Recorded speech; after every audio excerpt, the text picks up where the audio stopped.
आज हम बात करेंगे अष्टावक्र जी की। बहुत बड़े विद्वान थे, प्रखंड पंडित थे, ज्ञाता थे वेदों के। अष्टावक्र जी के माता पिता कौन थे? पिता का नाम कहोड और माता का नाम सुलता था।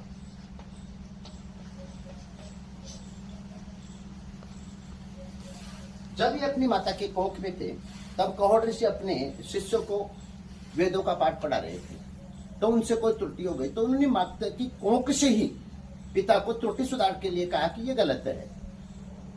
इतने पंडित थे, ये गलत है। तो एक दो बार कहा तो पिता क्रोधित हो गए। कहोड ऋषि क्रोधित हो गए, अपने पुत्र को पेट में श्राप दे दिया कि जब तू पैदा होगा तो टेढ़ा मेढ़ा होगा, टेढ़े मेढ़े शरीर के साथ पैदा होगा। जब इनका जन्म हुआ तो इनके शरीर में 8 बल थे, 8 प्रकार से टेढ़े मेढ़े थे, तो इनका नाम पड़ा अष्टावक्र। जब इनका जन्म हुआ तो इनको जन्म देते ही अपने नाना के यहाँ भेज दिया, जिनका नाम था उदालक ऋषि।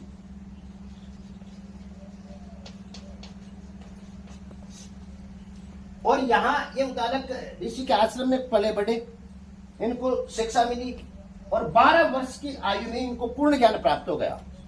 12 वर्ष की आयु में इनको पूर्ण ज्ञान प्राप्त हो गया। उधर पीछे कहोड ऋषि धन कमाने के उद्देश्य से जनकपुर चले गए।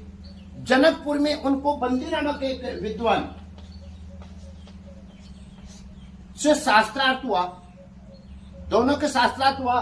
बंदी नामक विद्वान ने कहोड ऋषि को शास्त्रार्थ में हरा दिया और शर्त के मुताबिक इनको जल समाधि दे दी गई।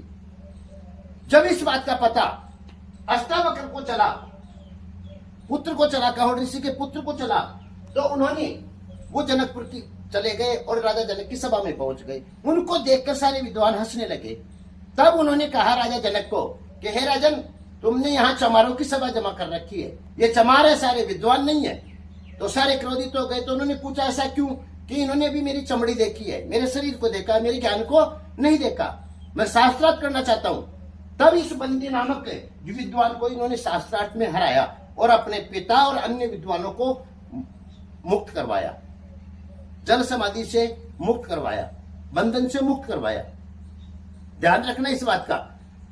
और आज भी अष्टावक्र का जो मंदिर है वो ध्यान रखना, कहल गांव में, बिहार के भागलपुर जिले के कहल गांव में आज भी इनका मंदिर बना हुआ है। इतने बड़े प्रसिद्ध 12 वर्ष की आयु में अपने पिता को बंदी मुक्त करवा दिया था, बंधन से मुक्त करवा दिया था। शास्त्रार्थ के इतने पंडित थे अष्टावक्र जी। तो कभी भी किसी व्यक्ति को जज करो, कभी भी किसी भी व्यक्ति, किसी भी इंसान को जज करो तो उसके